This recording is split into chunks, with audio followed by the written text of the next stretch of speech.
शेतकरी बंधू नमस्कार. नेचर केअर फर्टिलायझर्सचा सेंद्रिय विचार हा एक विषय आम्ही घेऊन आपल्याशी सातत्याने बोलायचा प्रयत्न करतोय. आपल्या पुढे वेगवेगळे मार्ग घेऊन येतोय जेणेकरून आपली शेती आपण शाश्वततेकडे घेऊन जाऊ शकाल.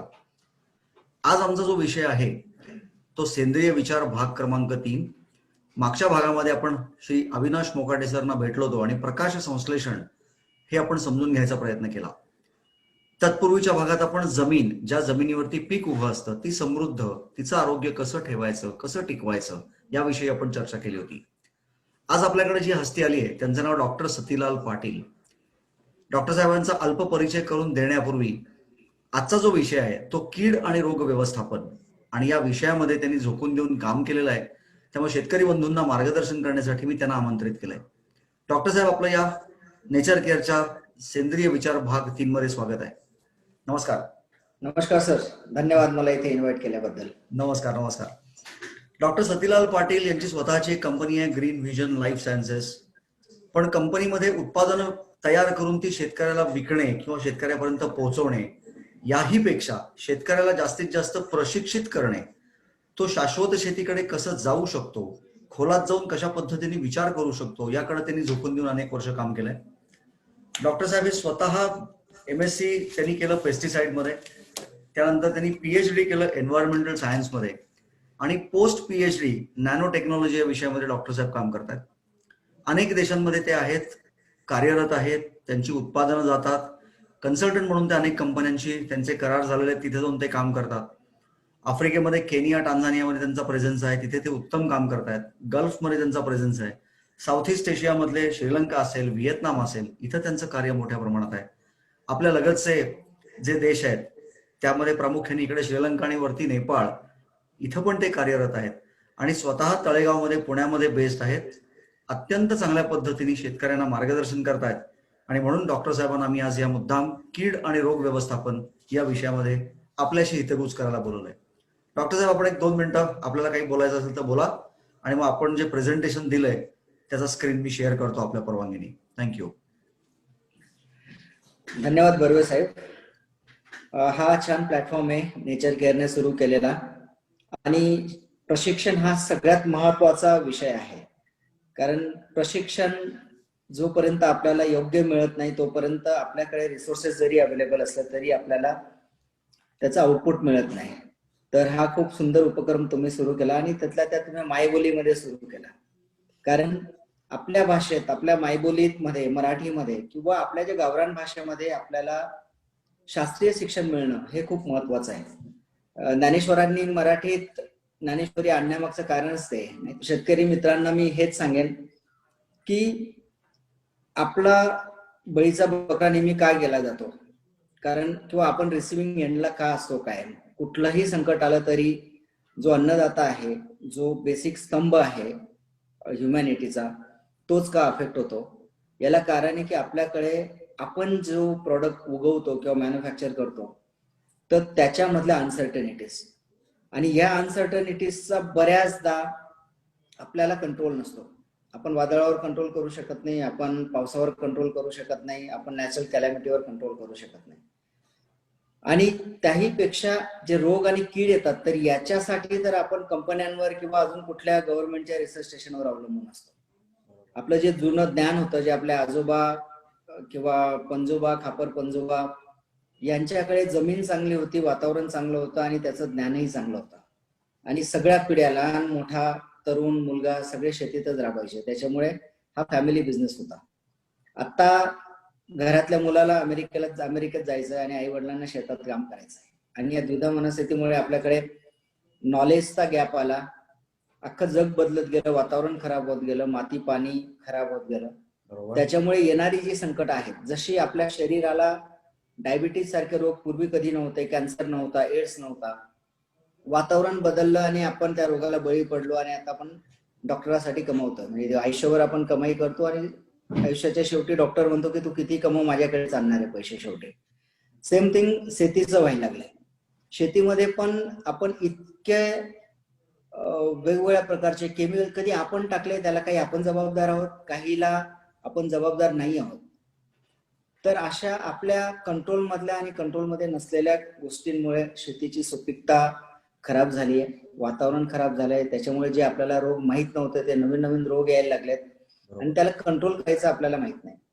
आणि जो कंपनीचा प्रतिनिधी असतो त्या कंपनीच्या प्रतिनिधीला फक्त विकायचं किती एवढं माहित असतं. त्याच्यामुळे तो येऊन तुम्हाला पटवून जातो आणि तो फक्त एवढंच सांगतो की हे फवारा याच्याने हे मरेल, पण कसं मरेल किंवा कसं काम करतं हे कधीच सांगितलं जात नाही.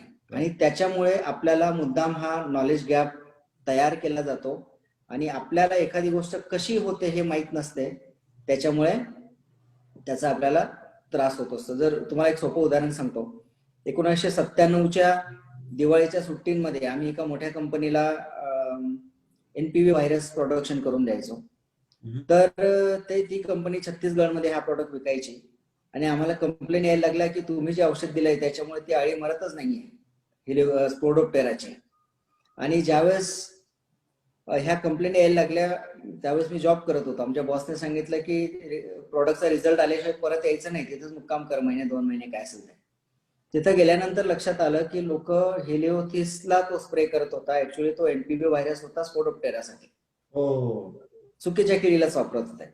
मग आम्ही तिथं उभं राहून पेट्री डिश विकत घेतल्या 100 आणि शेतकऱ्याला त्या स्पोडोप्टेराची अंडी आणून त्या पेट्री डिश मध्ये ठेवली, काही पाला ठेवला आणि त्याला सांगितलं की कुटुंबासह आपण सकाळी दुपारी त्याला बघत राहायचं. बरोबर. जेव्हा ते अंड फुटलं आणि त्याच्यात अळी निघायला लागली ते म्हटलं अरे ह्या अळ्या तर आम्हाला दिसत होत्या पण ह्या अंड्यावाल्याच्या होत्या आम्हाला माहितच नव्हतं. त्याच्यानंतर त्याला पानं खाऊ घालायला लागले, त्या अळीचा परत कोश झाला, त्याला लक्षात यायला लागले की अरे हा कोश तर आम्हाला भरपूरदा दिसत साहेब, पण हे याचं हे माहित नव्हतं. कोशाचं पतंग झालं. ते म्हटलं की आम्ही संध्याकाळी जेवायला बसल्यावर भरपूर जमा व्हायचे इथं, पण हे अळीचं माहित असतं तर आम्ही तिथंच तेलाचा दिवा वगैरे लावून काहीतरी त्याला कंट्रोल केलं असतं. राईट. आणि मित्रांनो आता ह्या गोष्टीला जवळजवळ 22-23 वर्ष झाली, पण अजूनही ते शेतकरी कॉन्टॅक्ट मध्ये आहेत आणि त्यांना कळतं की हे अंड आल्यानंतर इतक्या दिवसांनी अळी निघते, म्हणजे आपल्या हातात एवढे दिवस आहेत. ही अळी इतक्या दिवसांनी मोठी होते आणि पतंग होतो, म्हणजे आपल्या हातात एवढे दिवस त्याला कंट्रोल करायला आहे. आणि हे पतंग प्रकाशाला आकर्षित होतं, म्हणजे आपल्याला प्रकाश सापळे लावून त्याला कंट्रोल करून तिथं कमी करता येतं. म्हणजे त्यांचं सर्च इंजिन स्वतः चालायला लागलं, त्यांना स्वतः कळायला लागले की त्याच्यातनं काय होत आहे, काय करायला पाहिजे त्यांना. डेफिनेटली. तर तुम्हाला एखादी गोष्ट, लहान मुलाला जसं आपण एखादा प्रयोग करायला देतो थेरी सांगण्याऐवजी, म्हणजे त्याला जास्त कळतं, तसे हे छोटे छोटे प्रयोग आपण करून बघायला पाहिजे. आपल्याला मिळालेली प्रत्येक अळी, प्रत्येक किडा आपण क्युरिओसिटी म्हणून घेऊन गेला पाहिजे, प्लास्टिकच्या पिशवीत टाकून नाही. बरोबर. त्याच्या शरीराच्या आतमध्ये काय असतं का, तो कुठल्या पार्टने खातो, त्याला वाढवू शकू का आपण डबीमध्ये टाकून खाऊ घालून, त्याचं अंड कसं येतं, किती दिवस लागतात. म्हणजे आपल्याला प्रत्येक किड्याचं लाईफ सायकल कळतं आणि आपल्या हातात किती दिवस आहेत. जसं डॉक्टर सांगतो ना की तुमच्याकडे 2 महिने 4 महिने, बरोबर, हे करून घ्या ते करून घ्या, तर तसं आपलं पीक वाचवायला त्या किडीपासनं कंट्रोल करायला किती दिवस आपल्या हातात आहेत हे जर कळलं तर डेफिनेटली आपलं सर्च इंजिन चालू राहतं. त्याच्यामुळे शॉर्टकट मारू नका, जेणेकरून की फक्त बाटली दुकानात गेलं, घेतलं आणि फवारलं आणि काम संपलं. शॉर्टकटचा बेनिफिट जेव्हा आपल्याला माहित नसतं काय खायचंय, तर कोणाला माहित असतं, आपण हॉटेलमध्ये जातो आणि जर आपल्याला माहित नसतं काय खायचं, तो भरपूर मेनू सांगतो, तर कोणाच्या आवडीचं खातो आपण, वेटरच्या आवडीचं. आपण त्याला विचारतो ना काय चांगलंय बाबा ते दे, तुझ्या काय चांगलंय. तर आपल्याला काय खायचंय किंवा आपल्याला काय करायचंय हे जेव्हा आपल्याला माहित नसतं तेव्हा दुसऱ्याला पाहिजे असलेलं आपण करत असतो. आणि सेम थिंग आपल्या इथं होतंय. तर मला जर माझं कीड कशी कंट्रोल करायची माहित नसेल, रोग कसं कंट्रोल करायचं माहित नसेल, तर मग आपल्याला दुसऱ्याच्या रिकमेंडेशनने काम करायचं. मग तो डीलर असेल, कंपनीचा माणूस असेल आणि त्या डीलरला स्कीम घ्यायची आहे, त्या डीलरला थायलंडमध्ये जायचंय, त्याच्यासाठी मग तो ज्या कंपनीचं प्रॉडक्ट त्याला विकायचं तेच प्रॉडक्ट तुम्हाला देतो. आणि अशा पद्धतीने आपण खऱ्या अर्थाने गिराईक झालेलो असतो. राईट. तर माझं म्हणणं आहे, असे जे ट्रेनिंग प्रोग्राम आहेत, नेचर केअर जे आपल्यासाठी प्रोग्राम करतंय, या ट्रेनिंग प्रोग्राम मधनं आपली स्वतःचं प्रॅक्टिकल नॉलेज इम्प्रूव्ह होणं आवश्यक आहे. म्हणजे असे फक्त ट्रेनिंग प्रोग्राम अटेंड करून खूप काही होणार नाहीये, पण ह्या ट्रेनिंग प्रोग्राम मधनं ज्या गोष्टी मिळाल्या त्या जाऊन आपण प्रॅक्टिकली इम्प्लिमेंट करायचा प्रयत्न केला पाहिजे. 2दा चुकतील, 4दा चुकतील, पण 5व्यांदा यश मिळेल आपल्याला. पण जोपर्यंत आपण थेअरीला प्रॅक्टिकल मध्ये कन्वर्ट करत नाही, आपल्याला ह्या गोष्टींवर कंट्रोल येणार नाही. तर मला वाटतं इनिशियल आपलं इंट्रोडक्शन झालं, याच्यामध्ये आपण प्रेझेंटेशनला जाऊ शकतो. Yes sir, thank you very much. आपण प्रेझेंटेशनला सुरुवात करूया. तर सुस्वागतम. Nature care fertilisers private limited Vita, nature केअरचा सेंद्रिय विचार हा कार्यक्रमाचं आपलं नाव आहे. आजचा भाग क्रमांक 3, वनस्पतीवरील कीड व रोग व्यवस्थापन. सर, पहिला प्रश्न, वनस्पतीवर येणारे रोग आणि त्या शेतकरी बंधूंना मुळात त्याची ओळख आपण सुरुवातीपासून करून देऊया. ओके. आता वनस्पतीवर येणारे रोग आणि आपल्या माणसांमध्ये येणारे रोग बरंच साम्य आहे असं म्हटलं तरी चालेल. याच्यामध्ये आपण थोडंसं ते कुठंतरी कोरिलेट केलं तर आपल्याला समजायला पण सोपं जाईल. साधारणतः ह्या 5 प्रकारचे रोग वनस्पतीवर येत असतात, ज्याच्यामध्ये सगळ्यात पहिला बुरशीजन्य रोग. बुरशी आपल्याला सगळ्यांना माहिती आहे, ज्याला फंगस म्हणतात इंग्रजीमध्ये. दुसरा जीवाणू, ज्याला बॅक्टेरिया म्हणतात. विषाणू, ज्याला व्हायरस म्हणतात. सूत्रकृमी, ज्याला आपण नेमॅटोड म्हणतो. आणि इन्सेक्ट्स, कीटक. तर ह्या 5 प्रकारचे मुख्य रोग आणि कीड शेतामध्ये येतात आणि त्याचा त्रास आपल्याला होतो. आता जर तुम्ही या सगळ्यांवर नजर टाकली आणि याला जर आपण, जसं आपल्याला शाळेमध्ये उंचीनुसार उभं राहायला सांगतात, तसं जर आपण या सगळ्यांना उंचीनुसार उभं केलं तर सगळ्यात मोठा कोण असणार आहे? डेफिनेटली कीटक, बरोबर. 2 नंबरला याच्यामध्ये येईल सूत्रकृमी म्हणजे नेमॅटोड. कारण नेमॅटोडला तुम्ही बघू शकता लेन्स खाली, छोट्याशी जरी माईटला बघायची जी लेन्स आहे त्याच्याने सुद्धा आपल्याला तो दिसू शकतो. तिसरा येतो बुरशी. बुरशी आपल्याला पावावर, भाकरीवर आलेले दिसते बघा, ती त्या मानाने बॅक्टेरियाच्या मानाने मोठी असते. चौथा येतो बॅक्टेरिया आणि 5वा येतो विषाणू म्हणजे व्हायरस. तर असं उंचीनुसार यांना उभे केल्यानंतर आपल्याला एक लक्षात येतं की जो सगळ्यात मोठा आहे त्याला कंट्रोल करणं सोपं असतं, पण जसं जसं त्यांचा आकार छोटा होत जातो तसं त्यांना कंट्रोल करणं खूप डिफिकल्ट होतं. त्यांचं नियंत्रण करणं हे जिकरीचं होतं. बरोबर. तुम्ही याच्यातच बघा ना, जसं तुमचा शत्रू असेल, एखादा शत्रू असेल, तुमच्या मागे कुत्रं लागलं, त्या कुत्रं भुंकतंय तर तुम्ही काठीने मारू शकतात, सगळ्यात मोठा आहे. पण कुत्र्याच्या जागेवर जर एखादा छोटा कुठला किडा असला तर त्याला शोधणं आणि मारणं, कॉक्रोच घ्या तुम्ही दुसरा. घरात आपल्याला गांधील माशीचं उदाहरण घ्या. गांधील माशीचं उदाहरण घेऊ आपण, तर तिला मारणं डिफिकल्ट होतं कुत्र्याला मारण्यापेक्षा. बरोबर. आणि त्यात अजून छोटं गेलं आणि तुम्ही ढेकून वगैरे जर बघितला तर तो अजून जिकरीचा होतो, त्याला शोधणं आणि हे करणं. बरोबर. आणि त्याही पेक्षा बारीक, अगदी एखादी बारीक मुंगी असली किंवा अजून काय असला तर शोधणं अजून. तर जसं त्याचा आकार कमी होतो तसं त्याला कंट्रोल करणं डिफिकल्ट होतं. सेम थिंग याच्यामध्ये किडा आपल्याला डोळ्याने दिसतो आणि आपण त्याचं किती किडे एका झाडावर आहेत, ज्याला आर्थिक नुकसान पातळी म्हणतात, ती आपण काढू शकतो आणि साध्या डोळ्याने तो आपल्याला दिसू शकतो. त्याच्यामुळे फवारताना कुठला भाग आपल्याला कव्हर करायचा आहे, कुठला कव्हर नाही करायचा आहे, किंवा त्याला औषध लागलंय का नाही लागलंय, हे आपल्याला डोळ्याने दिसू शकतो. त्याच्यामुळे किड्याला कम्पॅरेटिव्हली कंट्रोल करणं सोपं जातं. 2 नंबर येतो सूत्रकृमीचा. सूत्रकृमीचा आकार मोठा असतो, त्याच्यामुळे ह्या नियमानुसार त्याला कंट्रोल करणं सोपं जायला पाहिजे. पण सूत्रकृमीचा कंट्रोल एक गोष्ट डिफिकल्ट करते, ती म्हणजे तो जमिनीच्या आतमध्ये असतो. जमिनीच्या आतला आपल्याला काही दिसत नाही, तिथपर्यंत औषध पोहोचलंय का नाही पोहोचलंय, ते खरंच किती गाठी झाल्या आहेत, कारण प्रत्येक झाड उपटून आपल्याला बघता येत नाही. तर त्याच्यामुळे सूत्रकृमीचा कंट्रोल हा फक्त पानांवर दिसणाऱ्या लक्षणांनुसारच आपल्याला करायला लागतो. त्याच्यामुळे ते दृष्टीआळची सृष्टी असते. तिसरा आहे म्हणजे बुरशीजन्य. बुरशीचं पण आपल्याला डाग दिसतात, जसं पावडरी आपल्याला पांढरं झालेलं दिसतं, डावणीमध्ये आपल्याला पिवळट डाग दिसतात. तर बुरशी थोडीशी कठीण आहे कंट्रोल करायला, कारण बुरशी काही पानांवर वाढते, काही पानाच्या आतमध्ये जाते, काही खोडाच्या आतमध्ये प्रवेश करते. त्याच्यामुळे बुरशीजन्य रोग कंट्रोल करायला थोडे डिफिकल्ट आहेत. त्याहीपेक्षा डिफिकल्ट आहे जीवाणू, कारण जीवाणूचा आकार त्याहीपेक्षा जवळजवळ काही ठिकाणी 50 पट 100 पट एवढा लहान असू शकतो. त्याच्यामुळे जीवाणूला कंट्रोल करणे, आणि तो झाडाच्या पानावर जरी ग्रो होत असला तरी पानाच्या आतमध्ये इन्फेक्ट करतो. त्याच्यामध्ये आपण जे औषध फवारलं तर ते त्याला लागेलच, त्याच्याने तो मरेलच याची गॅरंटी नसते. बरोबर. आणि सगळ्यात कठीण म्हणजे विषाणू. तुम्हाला माहिती आहे आपण कोविडच्या जगामध्ये जगतोय. तर कोविडमध्ये आपल्याला माहिती आहे की आपण किती वेळा हात धुतो आणि काय काय करतो. तर ह्या विषाणू सगळ्यात कठीण आहे कंट्रोल करायला. तर हे 5 प्रकारचं वर्गीकरण जर तुम्ही डोक्यात ठेवलं तर त्यानुसार तुम्हाला त्याला कंट्रोल करायला किती त्रास घ्यायला लागेल किंवा किती आपलं ऑब्झर्वेशन वाढवायला लागेल हे आपल्याला याच्यावरनं कळतं. तर हे 5 प्रकारचे रोग झालेत. आपण याच्या पुढे जाऊन अजून डिटेलमध्ये याचं जाणून घेऊया. आता त्याच्यात थोडक्यात त्यांची ओळख करून घेऊया, म्हणजे पटपट शेतकऱ्यांना ते ओळखता येणं. आणि आपल्या पिकावरती कशा पद्धतीने ते येतात, दिसतात, तर ते कसं ओळखायचं याची छोटीशी ओळख आपण त्यांना पटकन करून देऊ.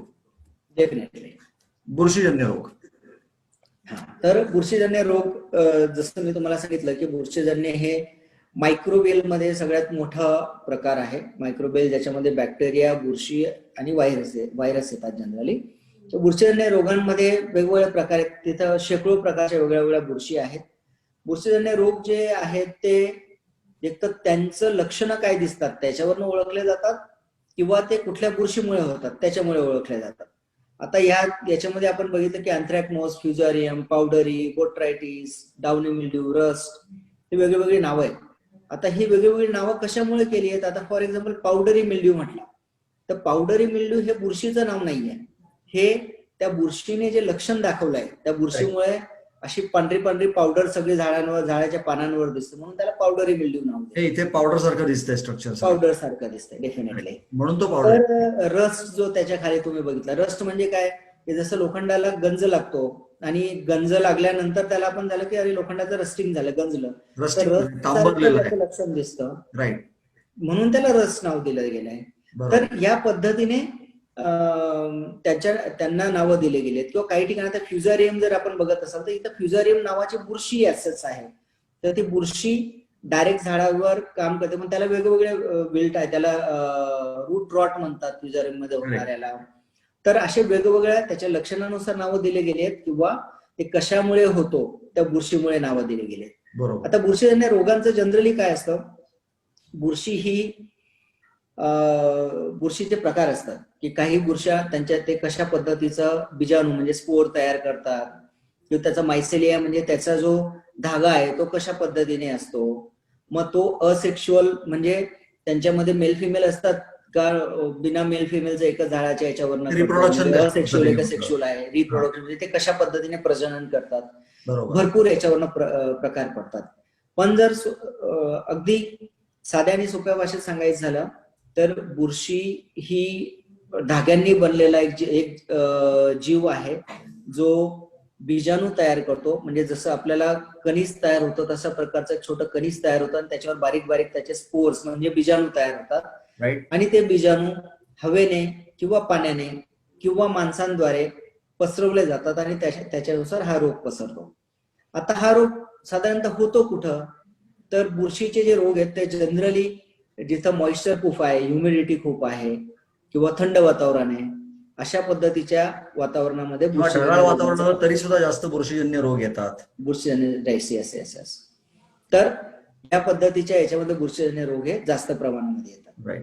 आणि बऱ्याचदा बुरशीजन्य रोगांचा प्रादुर्भाव जो आहे हा आपल्याला खालच्या पानावर जास्त दिसून येतो, कारण त्या ठिकाणी मॉइश्चर बऱ्याचदा जास्त असतो. जर जमीन ओली असली तर आणि जमिनीमध्ये जर बुरशीचे स्पोर्स असतील तर ते खालच्या पानाला अटॅक लवकर करतात. आणि यांचे वेगवेगळे सिम्पटम्स असतात, म्हणजे त्याची लक्षणं असतात जे आपल्याला ओळखता आली पाहिजे. फॉर एक्झाम्पल जर आपण फ्युजारियम म्हटलं तर जमिनीत जर फ्युजारियम झालेला असेल तर वरती ज्या त्याच्या वेन्स आहेत म्हणजे ज्याला आपण शिरा म्हणतो, तर त्या शिरांच्या मध्ये पिवळं पिवळं व्हायला लागतं आणि हळूहळू तो जळायला लागतो. जी जुनी पानं आहेत ती गळायला लागतात त्याच्यातनं खाली, त्याच्यावरून आपल्याला कळतं फ्युजारियम आहे. त्याच्यानंतर अँथ्रॅकनोज मध्ये बघितलं तर तुम्ही असे पिवळट पिवळट डॉट पळायला लागतात, किंवा एक छोटे छोटे काय म्हणतात त्याला एका प्रकारचं पॅटर्न तयार होतो त्याच्यावर. पावडरी मिल्ड्यू मध्ये आपल्याला पावडर दिसते झाडाच्या याच्यावर पानांच्या वरच्या बाजूला, आणि त्या पद्धतीने तो डॅमेज करत असतो. याच्या व्यतिरिक्त जर आपण अशा काही प्रकारच्या बुरशी असतात की ज्या जसं बंदुकीने गोळी मारल्यानंतर जसं छिद्र पडतं तशा प्रकारची एक्झॅक्ट गोल छिद्र होतात. तर असे प्रत्येकाची लक्षणं ही वेगळी वेगळी असतात. आपल्या पिकावरच्या लक्षणांचा आता मोबाईल पण आले, आपण फोटो काढून कॅमेऱ्यामध्ये ठेवू शकतो आणि नेचर केअर सारख्या टेक्निकल लोकांना आपण पाठवू शकतो, ते तुम्हाला मदत करू शकतील त्याची ओळख करण्यासाठी, किंवा त्याचं कसं नियंत्रण करावं याची माहिती देऊ शकतील त्याच्यातनं. तर अशी ह्याची लक्षणं असतात. तर मला याच्यामध्ये एकच सांगायचं आहे की जसं बुरशीजन्य रोगांबद्दल आपण चर्चा करतोय तशा उपयुक्त बुरशी पण असतात, त्याच्यावरती पण आपण एकदम मुद्दाम चर्चासत्र मुद्दाम घडवून आणूया, ते मला सांगायचं होतं.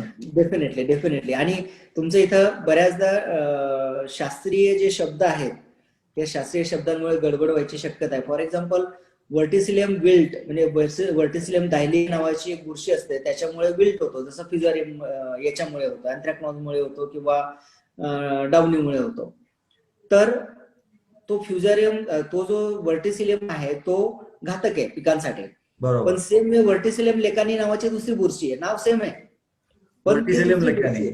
तर ती बुरशी जी आहे ती किड्यांना मारायचं काम करते. आपण मिलीबग साठी वापरतो Verticillium lecani. मिलीबग साठी वापरतो. म्हणजे एकच जीवाणू किंवा एकच पद्धत, एकाच नावाच्या बॅक्टेरिया, पण त्यांची फक्त जात वेगळी.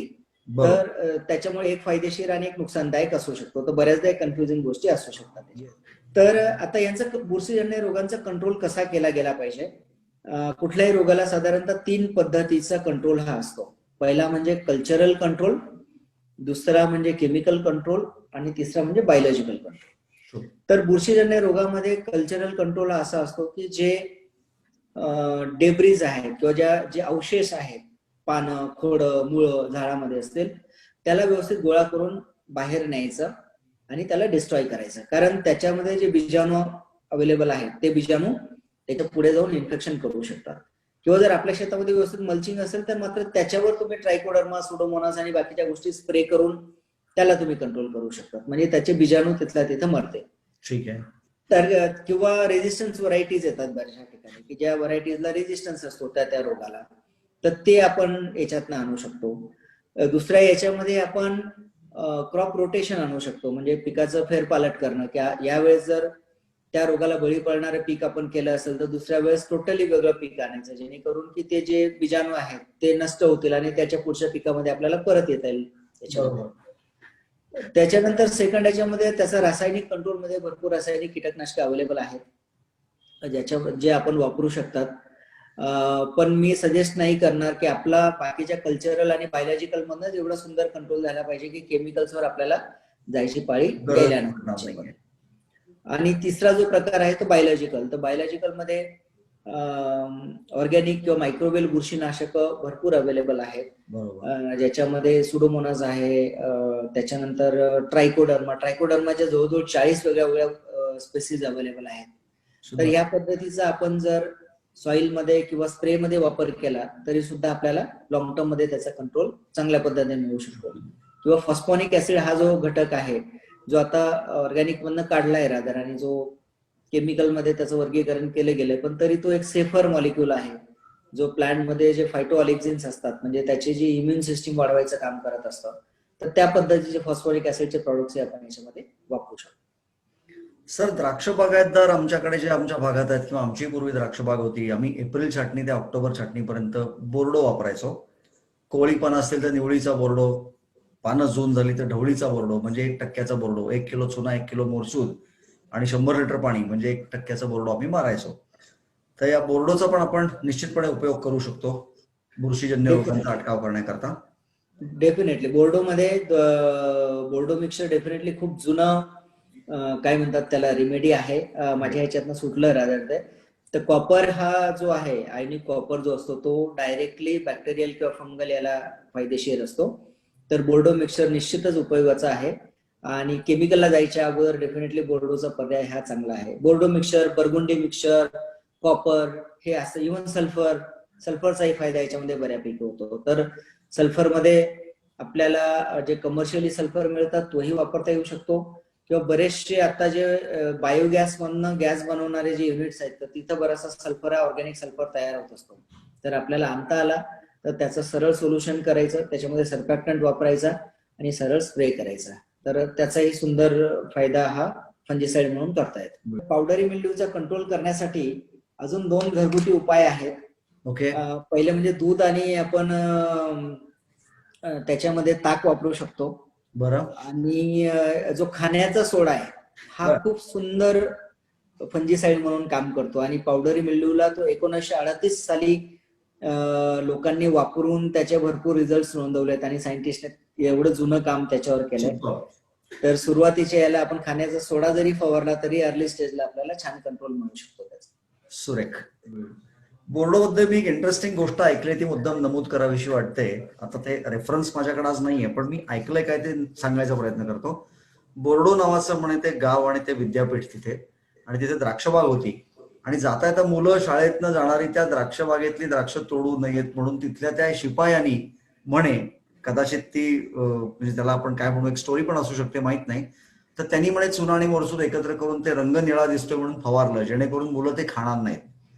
आणि नंतर त्यांच्या तिथल्या शास्त्रज्ञांच्या असं लक्षात आलं की त्यांनी बुरशीजन्य रोगांना अटकाव केलाय आणि म्हणून त्याचं नाव बोर्डो पडलं आणि ते पुढे प्रचलित झालं, असं ऐकिवात आहे.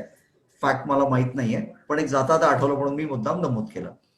आपण बोर्डो नावाचं एक शहर आहे फ्रान्समध्ये. करेक्ट. आणि खूप सुंदर शहर आहे, म्हणजे व्हिजिट देण्यासारखं शहर आहे. तर त्याला ते बोर्डो म्हणतात. त्याचं स्पेलिंग बोर्डेक्स म्हणजे आपल्या जे बोर्डेक्स मिक्सचर आहे त्याच्यासारखंच आहे. तर ते शहर आजही आहे तिकडे. राईट. ठीक आहे, आपण पुढच्या रोगांच्या विषयी माहिती घेऊया. पुढचं जे आहे ते जीवाणूजन्य रोगांबद्दल थोडीशी माहिती दिलीत तर छान होईल. आता बुरशीपेक्षा छोटा जो आहे तो म्हणजे जीवाणू, ज्याला बॅक्टेरिया म्हणतात.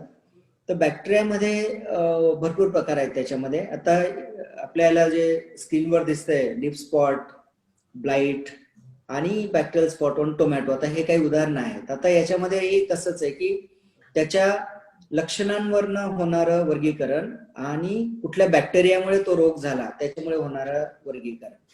तर याच्यामध्ये आता तिन्ही जे आपल्याला नावं दिसत आहेत ते लक्षणानुसार होत आहेत. म्हणजे लिप स्पॉट म्हटलं, त्याच्या स्पॉट पडले म्हणून त्याला lip spot, bacterial lip spot म्हटलं. किंवा ब्लाइट म्हणजे तो जळल्यासारखं दिसतो, त्याचं हे दिसतोय, त्याचं अपीअरन्स हे दिसतं म्हणून त्याला ब्लाइट म्हटलं. टोमॅटोच्या फळावर तो स्पॉट दिसतो म्हणून त्याला टोमॅटो लिप स्पॉट म्हटलं. तर हे जे स्पॉट्स आहेत जनरली बरेचसे बॅक्टेरिया आहेत, पण झॅन्थोमोनास, सुडोमोनास हे जे बॅक्टेरिया आहेत त्याच्यामुळे जनरली हे स्पॉट्स पडतात. आणि बॅक्टेरियल डिसीज हा बऱ्याचदा झाडाला आपण पाणी स्प्रिंकल केल्यामुळे सुद्धा एका झाडावर दुसऱ्या झाडावर तो हे होऊ शकतो. जमिनीमध्ये सुद्धा तो झाडांच्या पानांच्या डेब्रीज मध्ये राहू शकतो तो. आणि बॅक्टेरियल डिसीज काम कसं करतो, तर झाडाचा जो स्टोमॅटा असतो पानांवर, जे पर्णरंध्र म्हणतात, तर पर्णरंध्रातनं तो आतमध्ये जातो आणि तिथं मायकोटॉक्सिन तयार करतो. हे जे टॉक्सिन्स आहेत, मायकोटॉक्सिन बुरशी तयार करतात. तर हे बॅक्टेरिया जो तो टॉक्सिन तयार करतो आणि हे टॉक्सिन तिथल्या क्लोरोफिलला जाळत जातं किंवा तिथल्या क्लोरोफिलला मारत जातं. आणि क्लोरोफिल संपलं, क्लोरोफिल हे झाडाचं फॅक्टरी आहे अन्न बनवायची. जर ते अन्न बनवायची फॅक्टरीच उद्ध्वस्त झाली तर अन्न बनणार नाही. अन्न बनणार नाही तर ऑटोमॅटिकली झाड हे कोलॅप्स होणार. त्याच्यामुळे हा इव्हन माणसांमध्ये जर त्याचं एकरूप गेल्यानंतर जसं अन्न पचवायचं काम जातं, तसं हे अन्न पचवायच्या फॅक्टरीज किंवा बनवायच्या फॅक्टरीज उद्ध्वस्त करतात आणि झाड त्याच्यामुळे कोलॅप्स होतं. तर बॅक्टेरियल डिसीजेस साठीही त्यांचा प्रसार जो आहे तो या 3 पद्धतीने होतो. तो पाण्यातनं पण पसरू शकतो किंवा तो मातीतनं किंवा झाडांच्या डेब्रीज मधनं पण एका झाडातनं दुसऱ्या झाडात जाऊ शकतो. बियाणांमधनं सुद्धा तो येऊ शकतो. तर याचं जर नियंत्रण करायचं असेल तर याचं नियंत्रणासाठी जसं मी सांगितलं, सगळ्यात पहिले कल्चरल म्हणजे झाडा जे इन्फेक्टेड पडलेत पानं आणि खोडं किंवा फळं काय असतील ते त्यांना उचलून प्रॉपरली नष्ट करणं. त्याच्यानंतर त्या ठिकाणी काय म्हणतात त्याला, सीड्स असे वापरणं की ज्याच्यातनं इन्फेक्शन जाऊ नये. खूप अति मॉइश्चर किंवा आर्द्रता आणि हे तयार होणार नाही याची काळजी घेणं. दुसरा जो उपाय आहे त्याला तो म्हणजे केमिकलमध्ये अगेन केमिकलच्या अगोदर आपण बोर्डो मिक्सचर किंवा बरगुंडी मिक्सचर आपण वापरू शकतो. त्याच्यासाठी कॉपर वापरू शकतो, त्याचाही बॅक्टेरिसाइडल इफेक्ट आहे. आणि त्याचबरोबर हे जे त्याच्यानंतर स्टेप्टोसायक्लिन हा मोठ्या प्रमाणात वापरलं गेलेलं केमिकल आहे. हे बुरशीपासूनच बनवतात पण ते केमिकली बनवलं गेल्यामुळे आता हे केमिकल आहे. स्टेप्टोसायक्लिन किंवा स्टेप्टोमायसिन हे आपल्या ह्युमन मध्ये सुद्धा इंजेक्शन म्हणून वापरलं जातं. तर अशा पद्धतीने त्याचा केमिकल कंट्रोल करता येऊ शकतो. बायोलॉजिकल मध्ये आपण बरेचसे बॅक्टेरियाज आहेत, सुडोमोनास फ्लुरोसन्स आहे किंवा अजून बरेचसे बॅक्टेरिया, बॅसिलस सॅटिलिस आहे. तर हे बॅक्टेरिया आपल्याला अँटॅगोनिस्टिक बॅक्टेरिया म्हणून वापरता येऊ शकतात. थँक्यू. त्यानंतर येतात विषाणूजन्य रोग. विषाणूजन्य रोग हा अजून छोटा, सगळ्यात छोटा आजकालच्या, म्हणजे आपल्याला माहित असलेला, काय सांगता येत नाही की दिसणारच नाही, तो आपल्याला दिसणारच नाही. याला बघायला खूप मोठे इलेक्ट्रॉन मायक्रोस्कोप वापरले जातात आणि म्हणून कोविड आता आपण कंट्रोल करू शकत नाही. याला कारणच नाही की तो खूपच छोटा आहे. दुसरं अजून कारण असं आहे विषाणूजन्य रोग कंट्रोल करायचा. विषाणू हा जेव्हा पेशीच्या बाहेर असतो, म्हणजे विषाणूला म्हणतात की तो जिवंत आणि मृत, म्हणजे मेलेला आणि जिवंत याच्या बाउंड्रीवर असतो. म्हणजे झाडाच्या बाहेर जेव्हा तो असतो तेव्हा तो ऑलमोस्ट निर्जीव असतो, म्हणजे निर्जीवच असतो असं म्हटलं तरी चालेल. ज्या वेळेस तो पेशीच्या आतमध्ये प्रवेश करतो त्यावेळेस तो जिवंत होतो आणि त्यावेळेस तो इन्फेक्शन करायला लागतो. त्याच्यामुळे जेव्हा तो आपल्या होस्ट मधनं बाहेर असतो तेव्हा तो मेलेल्यासारखाच असतो, म्हणजे ऑलमोस्ट मेलेला. डॉर्मंट असतो का त्या स्थितीमध्ये? डॉर्मंट नसतो, तो मेलेलाच असतो, तो निर्जीवच असतो. ओके. जेव्हा तो पेशीमध्ये जातो, आणि हा स्मार्ट, सगळ्यात स्मार्ट काय म्हणता येईल त्याला, हे आहे, रोग करणारा जीवाणू आहे. हा काय करतो की हा पेशीमध्ये, पेशीचा ज्याच्यावर कंट्रोल आहे, म्हणजे पेशीचं जे काय म्हणतात त्याला कंट्रोल ज्याच्याकडे, न्यूक्लियस ज्याला म्हणतात पेशीमध्ये, त्याचा ताबा डायरेक्ट घेतो. म्हणजे एखाद्या राज्यावर ताबा घ्यायचा असेल तर सरळ जाऊन राजालाच कंट्रोल करणं, म्हणजे राजवाडा ताब्यात घेणं, म्हणजे अख्खं देश किंवा राज्य ऑटोमॅटिकली ताब्यात येतं. त्या पद्धतीने हा सरळ त्या पेशीवर अटॅक करतो आणि त्याच्या केंद्रकावर ताबा घेतो, आणि केंद्रकावर त्याने ताबा घेतल्यामुळे सगळी पेशी त्याला पाहिजे असेल त्या पद्धतीने तो कंट्रोल करत असतो. तर त्याच्यामुळे विषाणूजन्य रोग हे कठीण आहेत. दुसरे अजून याचं पिक्युलर फॅक्टर असं आहे की हे टोमॅटो स्पॉटेड व्हायरस आणि टोबॅको मोझॅक व्हायरस जे आहेत, हे असे व्हायरस आहेत की हे 2-2 वर्ष मातीमध्ये राहू शकतात निर्जीव अवस्थेमध्ये. म्हणजे जर तुम्ही टोमॅटोचं पीक घेतलं असेल तर त्या मातीमध्ये म्हणजे इव्हन 2 वर्ष तो राहतो.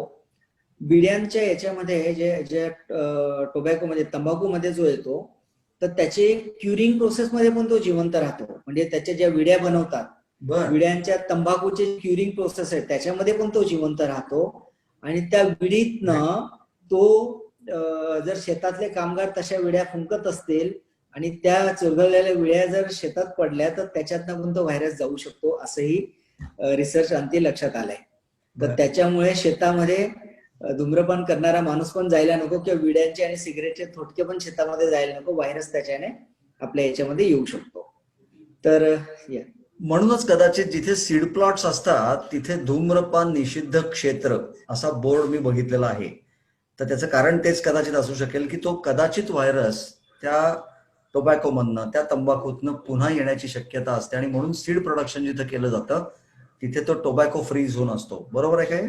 Yes yes yes, definitely. हा इतका बारीक असतो त्याच्यामुळे त्याला कंट्रोल करणं इज व्हेरी डिफिकल्ट. आता याला व्हायरस काय करतो, तो केंद्रकावरच हल्ला करत असल्यामुळे तो त्या पेशीला पूर्ण डिफॉर्मच करून टाकतो. म्हणजे ती पेशी जी आहे आपलं नॉर्मल फंक्शन करू शकत नाही. त्याच्यामुळे क्लोरोफिलचं जे पिगमेंटेशन आहे किंवा क्लोरोफिल हे प्रॉपरली डेव्हलप होत नाही. क्लोरोफिल डेव्हलप नाही झालं तर झाड अन्न तयार करत नाही, आणि झाड अन्न तयार नाही केलं तर पूर्ण झाड स्टंटेड ग्रोथ राहते किंवा त्याचं खुरगटलेलं असतं आणि ते मरतं शेवटी. तर आता व्हायरसचा कंट्रोल कसा करायचा, प्रसार, जसं मी सांगितलं व्हायरसचा प्रसार कसा होऊ शकतो, तर सगळ्यात पहिलं म्हणजे जे पीक असेल त्या पिकात जर इन्फेक्शन असेल आणि त्याच्या जर डेब्रिज किंवा मुळांच्या काही रेसिड्यूज, अवशेष, त्याचे पानांचे अवशेष, फळांचे अवशेष, हे जर शेतात राहिले तर पुढच्या वर्षी येणाऱ्या पिकामध्ये ते व्हायरस येऊ शकतो. म्हणून जर आपण टोमॅटो करत असाल तर त्या शेतामध्ये टोटली वेगळं पीक घेतलं गेलं पाहिजे ज्याला व्हायरसचा धोका नसतो, जे रेजिस्टन्स असतं. आणि जसं तो 2 वर्ष राहू शकतो, म्हणजे पुढचे 2 वर्ष जर या वर्षी टोमॅटो घेतला आणि व्हायरस असेल तर पुढचे 2 वर्ष त्या पिकाला धोका आहे. तर एक तर तो मातीतनं किंवा झाडांच्या अवशेषातनं पसरतो. दुसरा म्हणजे तो सीड्स मधनं पसरतो. जर आपण नर्सरीत, म्हणजे जे सीड प्लॉट मध्येच जर व्हायरसचं इन्फेक्शन असेल तर तो पुढच्या पिकामध्ये येतो. तर सीड, बीज जे आहे, बियाणं जे आहे ते ऑथेंटिक आणि चांगल्या सोर्स मधनं घ्या, जेणेकरून आपल्या पिकामध्ये व्हायरस येणार नाही. तिसरा जो आहे ज्याच्यातनं तो पसरतो ते म्हणजे किडे, रस शोषणारे किडे. रस शोषणारे किडे, जसं मलेरिया पसरवतो डास, एका माणसाला मलेरिया झालाय, त्याच्या अंगावर डास बसला, रक्त शोषला, हेल्दी माणसाच्या अंगावर बसला, तिकडे तो रोग पसरवतो. सेम थिंग रस शोषणाऱ्या जेवढ्या किडी आहेत, मिलीबग, अफिड, जासीड, थ्रिप्स, माइट्स, हे सगळ्या किडी ज्या आहेत त्या व्हायरस असलेल्या झाडावर त्यांनी रस शोषला आणि जर त्या तंदुरुस्त झाडावर गेल्या तर तिकडे तो रोग पसरू शकतो. ओके. तर याचा कंट्रोल करण्यासाठी सगळ्यात पहिलं चांगलं बियाणं वापरणं, शेत स्वच्छ ठेवणं, फेरपालट करणं पिकांचं, त्याच्यानंतर सकिंग इन्सेक्टचा कंट्रोल करणं, जेणेकरून रस शोषणाऱ्या किडींमुळे तो पसरणार नाही. अजूनही व्हायरसला डायरेक्ट मारण्यासाठी औषध अवेलेबल नाहीये. त्याच्यामुळे जर कोणी तुम्हाला हे व्हायरसचं औषध आहे म्हणून जर आलात तर त्याच्यावर विश्वास ठेवू नका आणि अंधश्रद्धेला बळी पडू नका. जो माणूस असं म्हणेल याचा अर्थ तो काहीतरी गोलमाल करतोय, आपल्याला टोपी लावण्याच्या हिशोबाने आलाय. तर व्हायरसला डायरेक्ट मारणारं औषध अजूनही आपल्याकडे नाहीये, उपलब्ध नाही. व्हायरसवरती पण ताक आणि दूध, निरसं दूध याचा पण परिणाम चांगला मिळतो असं ऐकलंय, किंबहुना आम्ही प्रयोगांती पाहिलेलं पण आहे. कारण ताकामध्ये लॅक्टोबॅसिलस असतं आणि ते लॅक्टिक ऍसिड डेव्हलप करतं. याबद्दल काही सांगाल? डेफिनेटली लॅक्टिक ऍसिडचे भरपूर इफेक्ट याच्यामध्ये आहेत. दुधाचं दही होत असताना लॅक्टिक ऍसिड बॅक्टेरिया वाढत असतात आणि जेव्हा ते ग्रोथ होते तेव्हा तो लॅक्टिक ऍसिड त्याच्यामध्ये तयार होत असतं. पण लॅक्टिक ऍसिडचा डायरेक्ट व्हायरिसायडल इफेक्ट याच्यामध्ये नाहीये. These are indirect effect. जेणेकरून तो कुठलेही ऍसिड जे आहे, acid itself is a control measure for biological things. म्हणजे ऍसिड हे बॅक्टेरियाला पण कर्टेल करू शकतो. फंगसला तर रिझल्ट त्याचा डायरेक्टली आहे. तर तो काय करतो की तुला त्या पर्टिक्युलर याच्यामध्ये तो रोखून धरतो, म्हणजे बाकीच्या सेल्स व्यवस्थित डेव्हलप होतात. पण डायरेक्टली व्हायरिसायडल इफेक्ट त्याचा आपल्याला नाही म्हणता येणार. सूत्रकृमी, नेमॅटोड. सूत्रकृमी हा याला मायक्रोबियल म्हणता येईल किंवा तुम्ही किडा आणि मायक्रोबच्या मधला हे म्हणता येईल, कारण हा क्वाईट मोठा असतो. आणि सूत्रकृमी झालं असं आपल्याला केव्हा लक्षात येतं की जेव्हा झाडांची पानावरनं, शिरांच्या मधनं आपल्याला जळायला लागतं आणि पिक्युलियर त्याचं जे लक्षण आहे ते दिसायला लागतं. झाडाची ग्रोथ स्टंटेड होते. सूत्रकृमी काय करतो, हा मुळांवर अटॅक करतो. जनरली सूत्रकृमीचे प्रकार भरपूर आहेत. सूत्रकृमीमध्ये तो सिस्ट फार्मिंग म्हणजे मुळांवर गाठ करणारे सूत्रकृमी असतात, गाठ न करणारे सूत्रकृमी असतात. सूत्रकृमी फक्त मुळांवरच येत नाही तर ते पानांवरही येतात, त्याला फॉलियर नेमॅटोड म्हणतात. पण आपल्याकडे पानांवरचा सूत्रकृमी जास्त दिसत नाही. ज्या ठिकाणी खूप ह्युमिड वातावरण असतं किंवा आर्द्रता खूप जास्त असते, वातावरण खूप थंड असतं, त्या ठिकाणी सूत्रकृमी फॉलियर जे पानांवरचे सूत्रकृमी दिसतात. भारतामध्ये आपल्याला पानांवरचे सूत्रकृमी कुठं आढळून येत नाही जास्त.